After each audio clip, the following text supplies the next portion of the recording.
Hello everyone, welcome to career zone.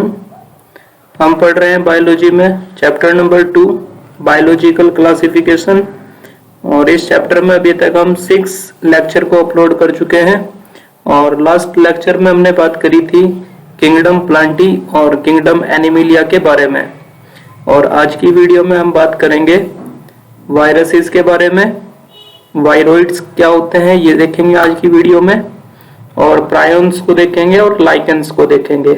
ठीक है, तो वीडियो शुरू करने से पहले यदि आपने हमारे चैनल को सब्सक्राइब नहीं किया है तो चैनल को सब्सक्राइब कर लीजिए और साथ में बेल आइकन को भी प्रेस कर लीजिए, जिससे आने वाली वीडियो का नोटिफिकेशन आपको मिल सके। और वीडियो को ज़्यादा से ज़्यादा शेयर कीजिए, लाइक कीजिए और कमेंट भी जरूर करें। यदि आपको कोई डाउट आए, कोई क्वेश्चन आपको समझ में ना आए, कोई पॉइंट में आपको प्रॉब्लम हो तो आप कमेंट करके मुझसे पूछ सकते हैं।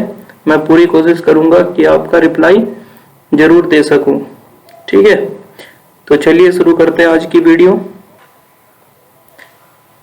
तो देखिए वायरसेस क्या होते हैं। पर सबसे पहले आपको यहाँ पर ये देखना है कि जो विटेकर का क्लासिफिकेशन था 5 किंगडम क्लासिफिकेशन, तो विटेकर ने अपने क्लासिफिकेशन में वायरस को कोई जगह नहीं दी है। There is no place of virus, viroids and lichens. ठीक है ना, वायरस को, वायरोइड को और लाइकेन को विटेकर ने अपने 5 किंगडम क्लासिफिकेशन में जगह नहीं दी है। तो ये भी क्वेश्चन पूछा जाता है कि विटेकर ने किसको अपने क्लासिफिकेशन में नहीं रखा है। तो ऑप्शन में या तो आपको वायरस मिलेगा या वायरोइड मिलेगा या फिर लाइकेन मिलता है। ठीक है, तो चलिए देखते हैं यहाँ पर वायरस को। तो वायरस क्या होता है बच्चों? वायरस नॉन सेलुलर ऑर्गेनिज्म है या ये सेलुलर ऑर्गेनिज्म है, तो इस बात पर क्या है अभी तक एक क्वेश्चन मार्क लगा हुआ है। क्योंकि वायरस लिविंग ऑर्गेनिज्म के जब बाहर रहता है, आउटसाइड द बॉडी हो ये, तो ये नॉन लिविंग की तरह बिहेव करता है। तथा जब ये लिविंग बॉडी के अंदर एंट्री ले चुका होता है तो तब इसका मेटाबॉलिज्म एक्टिव हो जाता है और ये लिविंग ऑर्गेनिज्म की तरह बिहेव करने लगता है। ठीक है, तो यहाँ पर लिखा हुआ है कि characterized by having an inert crystalline structure outside the living cell. जब ये लिविंग सेल के बाहर होता है तो ये इनर्ट होता है क्रिस्टलाइन स्ट्रक्चर के रूप में। लेकिन जब वायरस अटैक कर देते हैं किसी होस्ट सेल के ऊपर, तो ये क्या कर लेते हैं, होस्ट सेल की मशीनरी को अपने कंट्रोल में ले लेते हैं। ठीक है ना, पूरा का पूरा कब्जा जमा लेते हैं ये होस्ट ऑर्गेनिज्म के ऊपर। और होस्ट ऑर्गेनिज्म के अंदर क्या करेंगे, रेप्लिकेट करेंगे, बहुत ज्यादा रेप्लिकेट करेंगे और होस्ट ऑर्गेनिज्म को ये मार देते हैं। तो याद रखना वायरसेस जो होंगे वो आउटसाइड द बॉडी, ठीक है ना, इनर्ट क्रिस्टलाइन स्ट्रक्चर्स है, मतलब नॉन लिविंग है। लेकिन जैसे ये लिविंग बॉडी के अंदर एंट्री ले लेते हैं तो फिर ये लिविंग बन जाते हैं और होस्ट ऑर्गेनिज्म की पूरी बॉडी पर अपना कंट्रोल जमा लेंगे ये, और बहुत ज्यादा मात्रा में रेप्लिकेट करेंगे और होस्ट ऑर्गेनिज्म को ये किल कर देते हैं। The term virus that means venom और पॉइजनस फ्लूइड। ठीक है ना, वायरस वर्ड का मतलब होता है विनम, विनम या फिर पॉइजनस फ्लूइड, ये वायरस का मतलब होता है। और जो टर्म वायरस है उसको देने वाले जो साइंटिस्ट है उनका नाम है पाश्चर। तो ये आप याद रखेंगे, term virus was given by Pasteur. फिर आप एक वैज्ञानिक और याद रखना है आपने, इवानोवस्की। ठीक है ना, 1892 में इन्होंने कुछ माइक्रोब्स को देखा जो कि क्या कर रहे थे, वो माइक्रोब्स टोबैको प्लांट के अंदर डिजीज कर रहे थे। उसको हम बोलते हैं मोज़ेक डिजीज ऑफ टोबैको। ठीक है ना, तो इन्होंने किस तरीके से माइक्रो ऑर्गेनिज्म को देखा जो कि टोबैको प्लांट के अंदर मोज़ेक डिजीज को कर रहे थे। तो इन्होंने डिजीज प्लांट लिया, एक टोबैको का प्लांट, और टोबैको प्लांट का उन्होंने सेप को निकाला। सेप का मतलब होता है जूस, ठीक है ना, जूस को निकाला और उसको बैक्टीरिया फिल्ट्रेट पेपर से उस सेप को पास किया।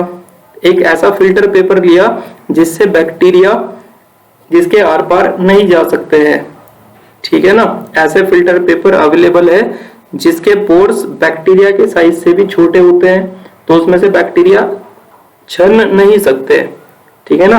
तो ऐसे फिल्टर पेपर से उस सैप को इन्होंने गुजारा।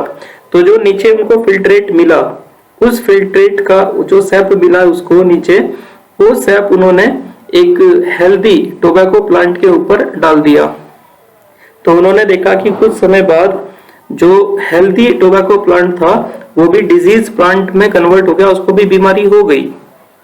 फिर उन्होंने क्या करा, उस डिजीज प्लांट का सैप लिया फिर से और उसको फिल्ट्रेट में से फिर से पास किया, ठीक है ना। और जो फिल्ट्रेट होने के बाद सैप उनके पास आया, उसको फिर से उन्होंने किसी हेल्दी टोबैको प्लांट के ऊपर उसको डाल दिया और फिर कुछ समय बाद देखा कि वो हेल्दी टोबैको प्लांट भी डिजीज प्लांट में कन्वर्ट हो गया। तो उन्होंने क्या बताया यहाँ पर देखो, तो उन्होंने फिल्ट्रेट प्रॉपर्टी ऑफ वायरस के बारे में पता किया कि वायरस इतना छोटा पार्टिकल होता है ना, ये बैक्टीरिया से भी छोटा होता है। जिस फिल्टर पेपर से बैक्टीरिया को फिल्ट्रेट नहीं किया जा सकता, छाना नहीं जा सकता, वायरस उस बैक्टीरिया प्रूफ फिल्टर पेपर से भी छन जाते हैं, ठीक है ना।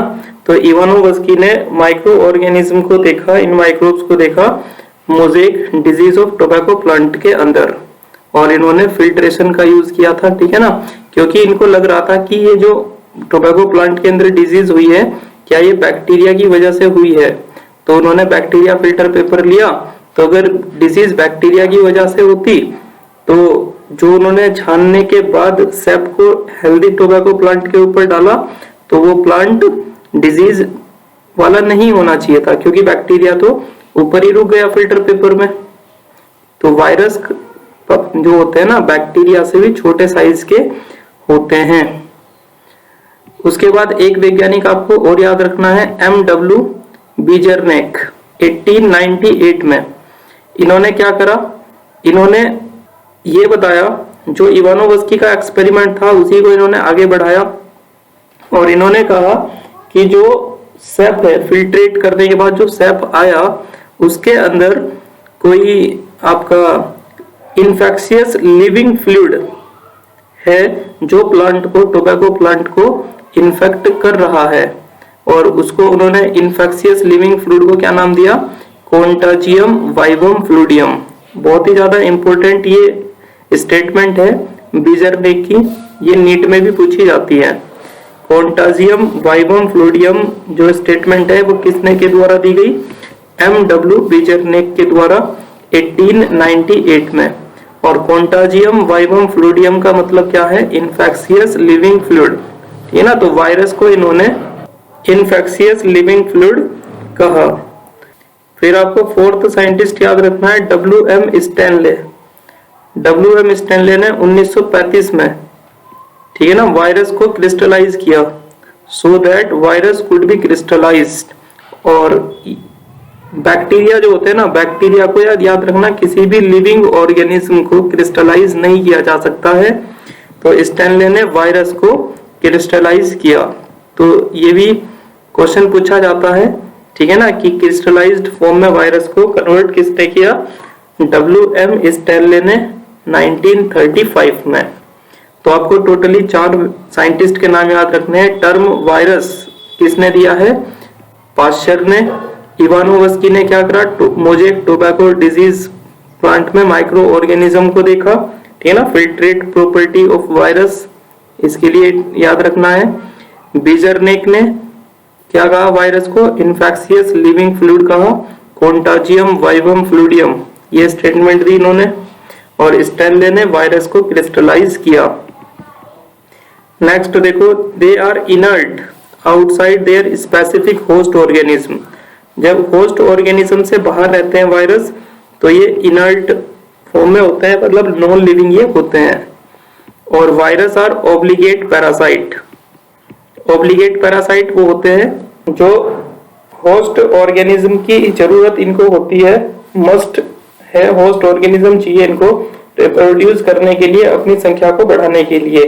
बिना होस्ट ऑर्गेनिज्म के ये अपनी संख्या को नहीं बढ़ा सकते हैं, तो इनको हम बोलते हैं ऑब्लिगेट पैरासाइट। मतलब इनकी एक मजबूरी है कि ना होस्ट ऑर्गेनिज्म के अंदर जाने की। जब ये होस्ट ऑर्गेनिज्म के ऊपर जाएंगे, अटैक करेंगे किसी होस्ट ऑर्गेनिज्म को, लिविंग ऑर्गेनिज्म को, तो तभी ये अपनी संख्या को बढ़ा सकते हैं। तो इनको हम बोलते हैं ऑब्लिगेट पैरासाइट। नेक्स्ट चलते हैं, यहां से भी इंपॉर्टेंट स्लाइड है, क्वेश्चन आता है यहां से भी नीट के अंदर। तो देखो, जेनेटिक मटेरियल जो होता है वायरस के अंदर, या तो वो डीएनए होगा या फिर आरएनए होगा, ठीक है ना, आइदर डीएनए और आरएनए। कभी भी दोनों टाइप के जेनेटिक मटेरियल वायरस के अंदर नहीं मिलते, या तो आपको डीएनए मिलेगा या आरएनए मिलेगा। डीएनए होगा तो आरएनए एब्सेंट, आरएनए होगा तो डीएनए एब्सेंट, ठीक है ना। तो जेनेटिक मटेरियल आइदर डीएनए और आरएनए, ये याद रखना है। और जनरली जो प्लांट वायरस होते हैं, जो प्लांट को इन्फेक्ट करते हैं, उनके अंदर आपको सिंगल स्ट्रैंडेड आरएनए दिखाई देता है एज ए जेनेटिक मटेरियल। और जो प्लांट वायरस होते हैं, प्लांट वायरस के अंदर डबल स्ट्रैंडेड डीएनए होता है एज ए जेनेटिक मटेरियल। तो ये बात याद रखनी है, प्लांट वायरस के अंदर सिंगल स्ट्रैंडेड आरएनए और एनिमल वायरस के अंदर डबल स्ट्रैंडेड डीएनए होता है एज ए जेनेटिक मटेरियल। और जो तुम्हारे बैक्टीरियोफेजेस होते हैं, उनके अंदर आपको डबल स्ट्रैंडेड डीएनए मिलता है। अब बैक्टीरियोफेजेस किसको बोलते हैं? बैक्टीरियोफेज वायरस ही होता है, ठीक है ना। बैक्टीरियो का मतलब तो बैक्टीरिया ही हो गया, और फेजेस का मतलब होता है डाइजेस्ट करना, खा जाना, ठीक है ना। तो ऐसे वायरस जो बैक्टीरिया को किल कर देते हैं, मार देते हैं, ऐसे वायरस को हम क्या बोलते हैं? बैक्टीरियोफेजेस कहते हैं। तो बैक्टीरियोफेज के अंदर आपको डीएनए कैसा मिलेगा? डबल स्ट्रैंडेड डीएनए मिलेगा। Chemically virus is nucleoprotein. Virus क्या होते हैं? न्यूक्लियोप्रोटीन, मतलब न्यूक्लिक एसिड होगा इनके अंदर, आइदर डीएनए और आरएनए, और प्रोटीन का एक कवरिंग होती है इनके चारों तरफ, ठीक है ना। न्यूक्लिक एसिड होता है बीच में और उसके चारों तरफ प्रोटीन की एक कवरिंग होती है। तो केमिकली वायरस क्या है भैया? न्यूक्लियोप्रोटीन। बस दो ही चीज होती है इनके पास, न्यूक्लिक एसिड होगा और उसके चारों तरफ एक प्रोटीन की कवरिंग होगी। तो इसलिए हम वायरस को न्यूक्लियोप्रोटीन कहते हैं।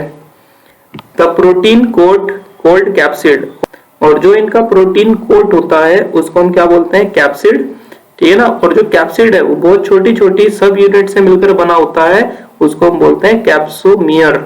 तो एक बार और सुनो, जो प्रोटीन कोट होता है वायरस का उसको हम कैप्सिड बोलते हैं, और कैप्सिड छोटी छोटी यूनिट से मिलकर बना होता है, उन छोटी छोटी यूनिट को हम कैप्सोमियर कहते हैं। और ये जो प्रोटीन कोट है ये क्या काम करता है? न्यूक्लिक एसिड का प्रोटेक्शन के लिए ये होता है, ठीक है ना। न्यूक्लिक एसिड को प्रोटेक्ट करने के लिए प्रोटीन का कोट होता है उसके ऊपर, और प्रोटीन कोट को हम कैप्सिड कहते हैं, और कैप्सिड की यूनिट को कैप्सोमियर कहते हैं।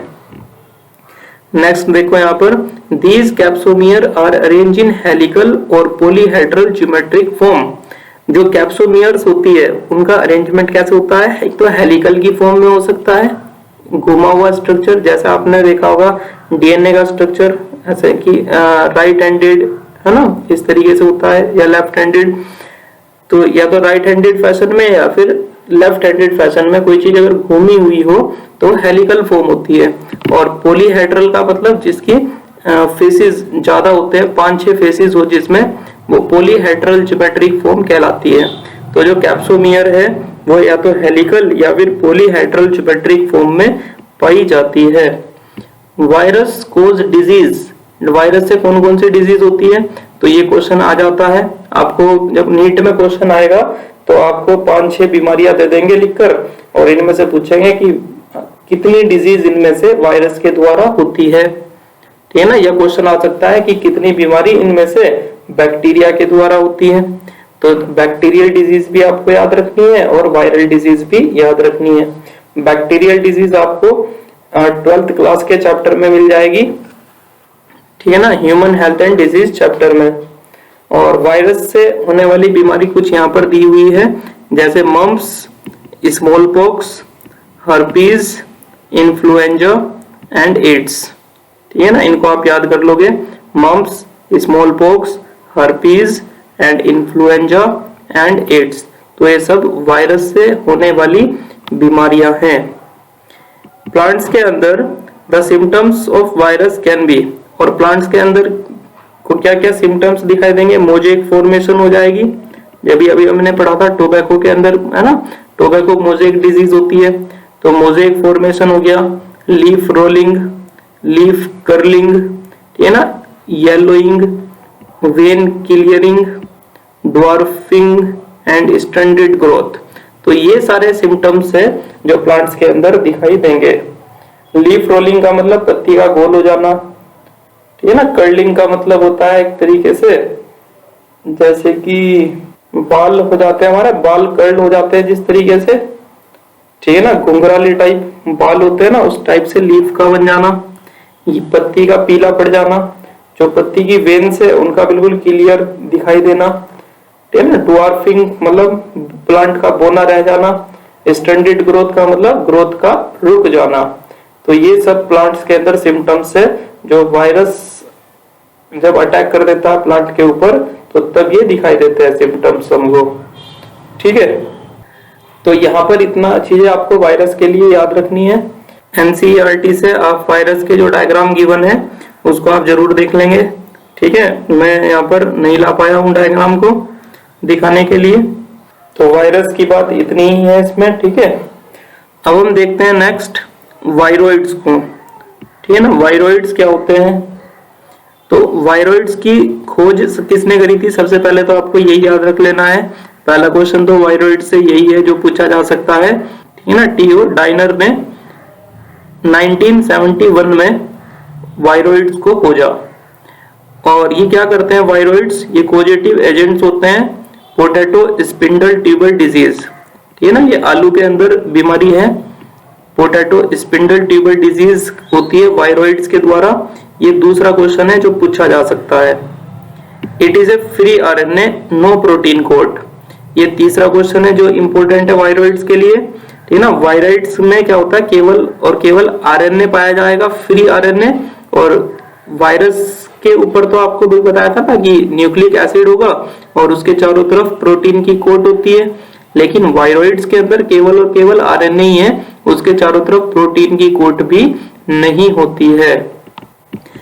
स्मॉलर देन वायरस, और ये वायरस से भी छोटे होते हैं, ठीक है ना। वायरस से भी ये छोटे हैं। और viroid has low molecular weight, low molecular weight के ये होते हैं, ठीक है ना। तो बस वायरोइड्स के लिए यही इंपॉर्टेंट बातें हैं जो पूछी जाएगी।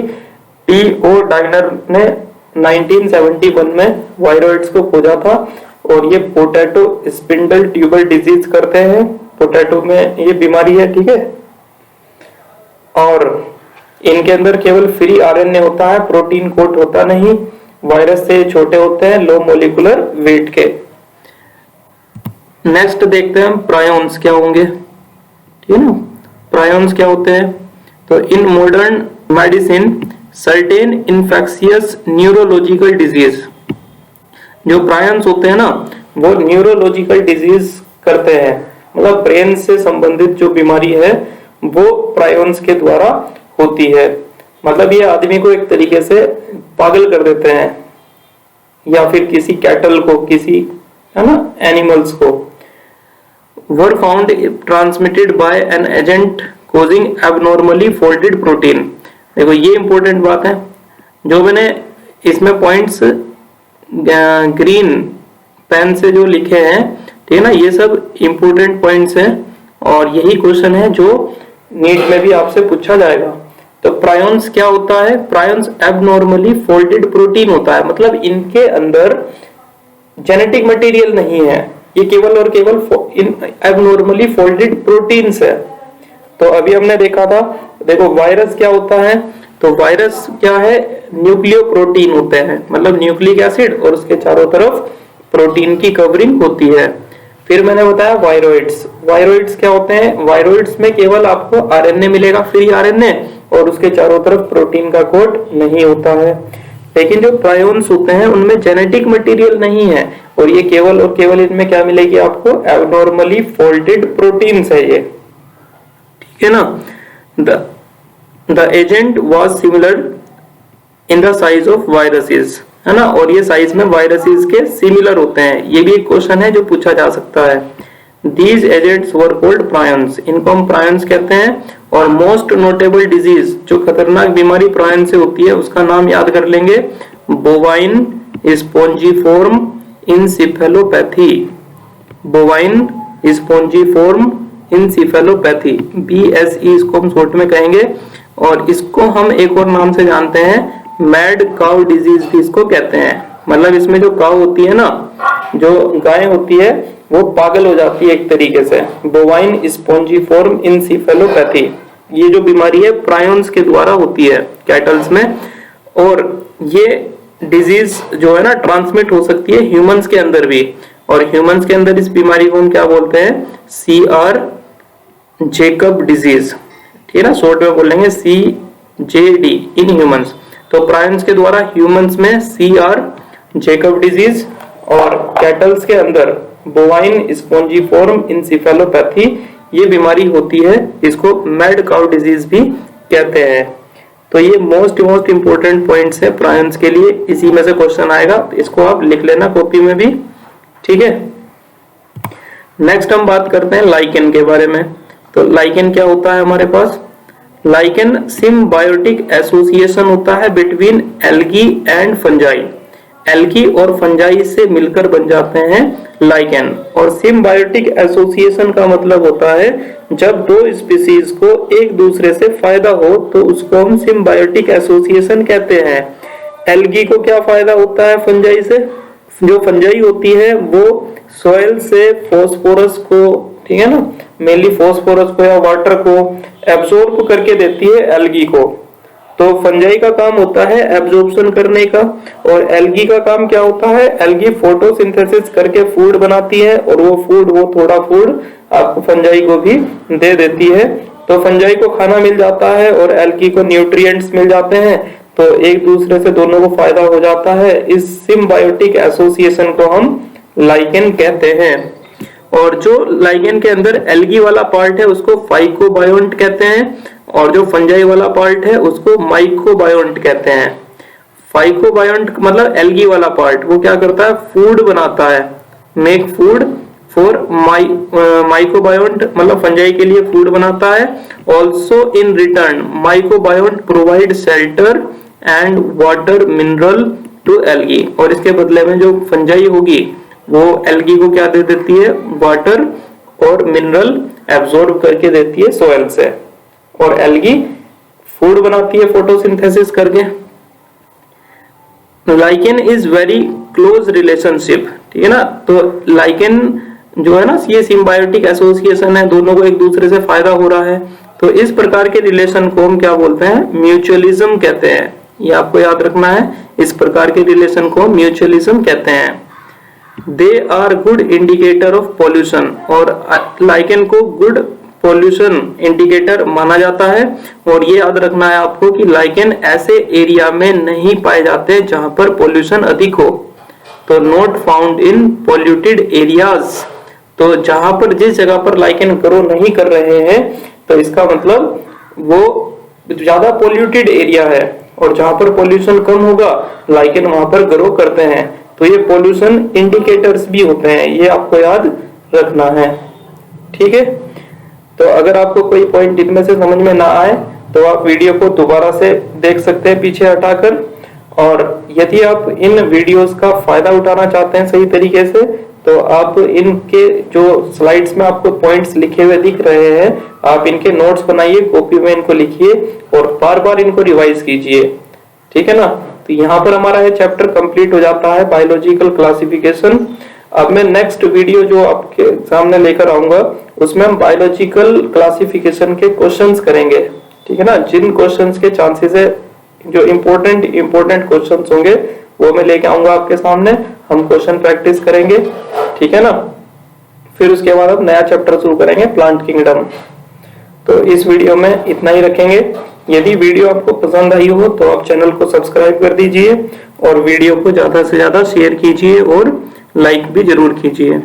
Thank you very much.